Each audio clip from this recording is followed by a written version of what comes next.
What's up, people? In this video, TH101 says, lol, Dr. Eric Berg, maybe do a vid on him. I know Cole had a stab at him in one of his vids. Why Eric Berg has no muscle. I think his content's pretty good for learning about symptoms, etc. I have actually tried to do a video on Eric Berg before, but it's like doing a video on like a Wikipedia entry. It's like, he's just like, you know what I mean? What am I, there's no opinions there. It's like, here, I read something in fucking Wikipedia and now I'm gonna make a video about it. The author of the 7 Principles. So exciting. But anyway, I guess maybe third time's the charm. If bread is so bad, why are the French so thin?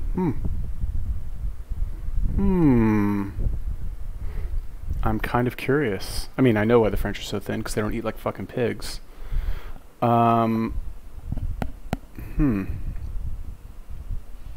Yeah, let's watch this one. Oh, God. Ooh, he's got some interesting videos here. Thyroidectomy. Okay. Oh, Dr. Berg crushing it, huh? Okay, if you guys have any other recommendations for videos or YouTubers, let me know in a comment. So recently I had someone comment in my YouTube videos, if bread is so bad, Dr. Berg, why are the French thin? Okay, this actually has come up quite often. First of all, there are fat people in France.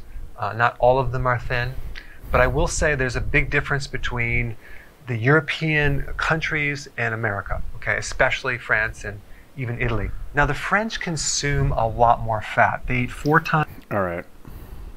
I see where this is going already. I have such low patience for everything these days. And I've met, I'm going to give you my opinion. Fuck Dr. Berg. I'm just going to give you my opinion, and then we'll watch this video. So I've met many French people over the years, just from traveling. French people do travel. And there's one like common theme that I noticed with them is that they pay a lot, they place a lot of importance on the food that they eat. Okay, they talk shit about Americans. Like, just ask any French person about cheese. Just bring up cheese next time you meet a French person. And like, they'll go on and on. Oh my God, the cheese in France is so good. You Americans and your American cheese. Yeah, it's really bad French accent. Anyway, it's they just they have more pride in what they eat, I guess is the best way I can put it. Americans, we don't care. We're like, does it taste good? Is there a lot of it? You know, can I buy it without like getting out of my car? Okay, it's great, I love it, right? We don't really think that far ahead. Cheese, like the French people have like fucking a million different kinds of cheese, like actual cheese, and it doesn't come in a fucking plastic bag that like you can like reseal. And they also don't eat like your shitty fucking Wonder Bread. They don't eat that shit. They eat like real bread, like actual like good bread baked in an oven, not like in some factory. And they eat way smaller portions. And also, being fat in France is like not good. Like, you want to talk about fat shaming, you're like, they see it, I think they see it as like a character flaw in France. Like, if you're fat, you automatically, like, your life is just bad in France if you're fat. What else? They all smoke cigarettes, just like kind of an appetite suppressant. You know, like, especially like the women want to look good, you know? Sorry ladies, but like the women want to be skinny. I don't know. I think it's kind of great. It kind of makes me want to go to France after now that I just said all that. Times as much butter, 60% more cheese, 180 grams of fat from animal sources versus the US, it's only 72. So in France, they're eating more saturated fats. In America, we consume way more vegetable oils like corn oil and soy oil, which are GMO, which can lead to insulin resistance. Okay, that alone can actually make you gain weight.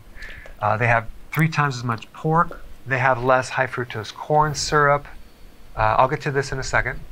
They tend to keep their traditional foods, okay? Like in America, every single corner has a Thai restaurant, an Italian restaurant, a Mexican restaurant. You don't see that in France, okay? As much, anyway. You go in these restaurants and they're just filled with processed, refined carbohydrates. But the French are basically preserving their culture, and they have definitely higher quality foods. They have stricter purity laws, definitely less sugar, and they do snack less often, probably because they're consuming more fat and they're not so hungry. Fat is very satisfying. But what's really interesting is that they don't allow fortification, okay? In America, in Canada, in the UK, we have mandatory laws that we fortify our food with iron and synthetic vitamins. And I really think this is the main reason why people have less digestive problems when they consume the grains in these European countries versus America, where you consume grain products and it just binds up your entire colon. Because that's so interesting. I had I was so ready to like talk shit about this guy just because I hate everything that's mainstream, but he's so soothing to listen to. Like, tell me more. Yeah, so like basically just stop eating fast food. Like, I don't know. This is, I feel like this is a typical question of somebody who's like never left America, or like they you know, their idea of like traveling. I'm a travel snob, by the way. Their idea of traveling is like going to France for like a week and like going to the Eiffel Tower and like going to museums, and like they were there and they're like, oh my God, everyone here is so skinny, but they're eating bread. This doesn't make sense. I know nothing about nutrition and I haven't like stepped foot in a gym in years, but they didn't say that you could do this on Oprah. I don't get it. Dr. Berg, please tell me why. Yeah, man, honestly, I'll tell you what I think it comes down to. I think really, I mean, all of this stuff, obviously, but like traditional foods, like French people love their food, and they're so snobby when it comes to food, but that's good. If you're gonna be snobby about anything, be snobby about food, and also kind of about your appearance. They don't want to be fat. Being fat over there is really bad. Whereas in America, like, you're like a victim if you're fat, you know? You can win arguments with people, be like, you're, what is it? Sizist. You're sizist. 60% more cheese, 4 times as much butter. This makes me want to go to France and fucking eat their food. All right. Because iron interferes with the microbial life. Iron is very oxidative. I did another video on iron talking about the relationship between iron increasing insulin resistance and even causing diabetes if it's in excessive amounts. So iron creates a lot of problems, especially a lot of health problems related to oxidation, okay? Because if there's too much iron, you're getting oxidation of the brain that could potentially increase your risk for Alzheimer's, and then definitely of the inside of the artery of the heart disease, the pain. I think he's talking about like synthetic iron, like iron supplements, right? Which are like, I don't know really why they're different, honestly. I mean, maybe they've been in like multivitamins that I've taken, but I don't eat a lot of bread anyway. I mean, definitely not now, like in Thailand. Like, I haven't even seen a loaf of bread. Like, I haven't even seen bread in like months, now that I think about it. Yeah. But I wasn't aware that they fortify the bread in America with iron. But that would make sense. I mean, again, like I said, I don't know about this whole like oxidation thing from eating synthetic iron or bread fortified with synthetic iron. But that might be why bread kind of has this bad reputation, deservedly so. But I think if you make your own bread, like, who's really going to do that? But you should do that. Like, what did I see? I was watching Oh Mad Dad. I did a video on him, and he just kind of casually mentioned how like he makes his own junk food, or his family makes their own junk food, or something like that. So like the idea is that you don't, if you want to have some junk food, okay. And he also does it only on the weekends, and he's like super organized, blah blah blah. But if you want to have junk food, just make it yourself, right? Don't go to the store and buy it and have it in the house and fucking slam a box of Oreos and like, whatever, eat some ice cream at night. If you want junk food, just make it yourself. Bake the cookies, like go through all of the work that you need to I guess, number one, control the ingredients. And number two, like have it be something that's more difficult to do than just driving somewhere, paying money and going home.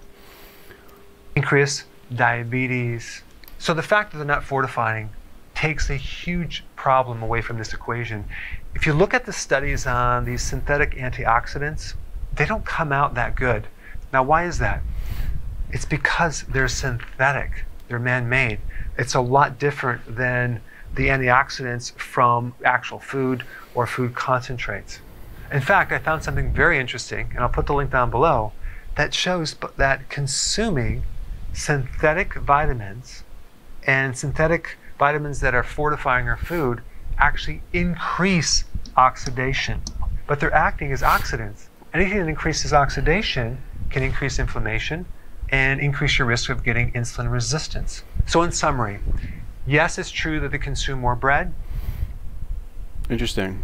I used to take multivitamins. I used to be all about the multivitamin. I don't take them anymore, kind of for this reason, which is that, and it never really seemed to make sense to me, right? Because like, think about if any of you have ever taken like a heavy duty multivitamin, right? Like Optimen or I don't know, whatever, any really like, any, not like your CVS brand, whatever, off the shelf multivitamin, but like a multivitamin from a supplement store where they fucking load all kinds of shit in there. If you look at the, all of the like levels of vitamins that they put in there, they're all like 500%, 1,000%, 5,000%. So when I used to take these, I would think to myself, I was like, all right, I can eat, I have more flexibility with what I want to eat, but as long as I take my multivitamin. Because it didn't make sense to me, you know, if a piece of salmon has, I don't know, fucking whatever, 20 milligrams of magnesium or something. Well, I'm making up numbers. But you can take a magnesium pill that's 300 milligrams. Like, how much fucking salmon do you have to eat to get that? You know what I mean? So in my mind, this is the way I used to think. I'm thinking, well, like, why would I, who gives a shit about eating salmon? I might as well fucking go to McDonald's or go to In-N-Out and eat something, eat what I want, as long as I have energy for the gym, blah, blah, blah, and just take the multivitamin and I'll be fine, right? That's what I used to think. And this was also before I had eaten any raw food or, you know, any of that stuff.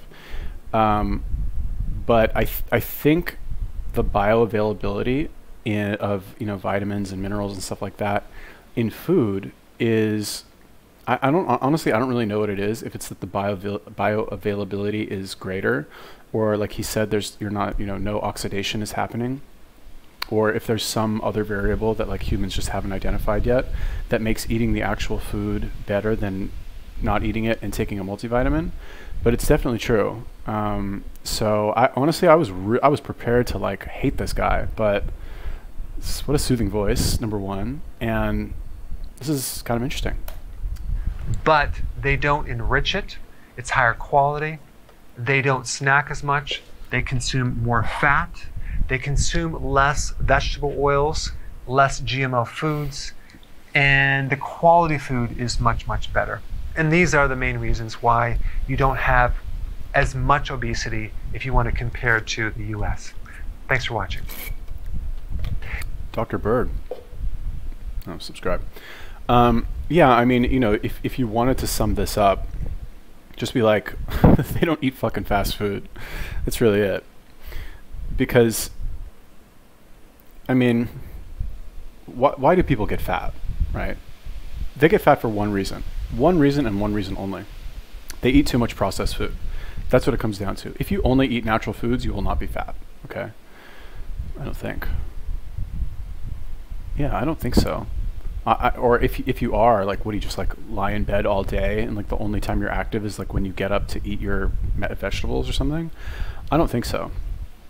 Yeah, it's like if the fatter somebody is, the higher amount of processed food they eat. Yeah, calories in, calories out. But like he said, if you're eating, you know, if you're eating only natural foods, then over the course, just by trial and error, you're going to realize that foods that are higher in fat and protein are going to be more filling and keep you fuller for longer, meaning you have to eat less of them. If you only eat fruits and vegetables, you're going to fucking eat and then be hungry again and then eat and be hungry and you're just not going to stop eating. But if you eat meat, you're like, oh, wow, I ate some meat. I'm not hungry. Haven't been hungry for like 6 hours. Or you eat some nuts or something, right? You're going to figure that out naturally. You'll just realize it.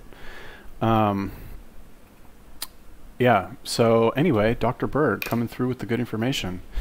Okay, nice short video, I guess, for me as well. If you guys have any other recommendations for videos or YouTubers, let me know. Leave me a comment. Peace.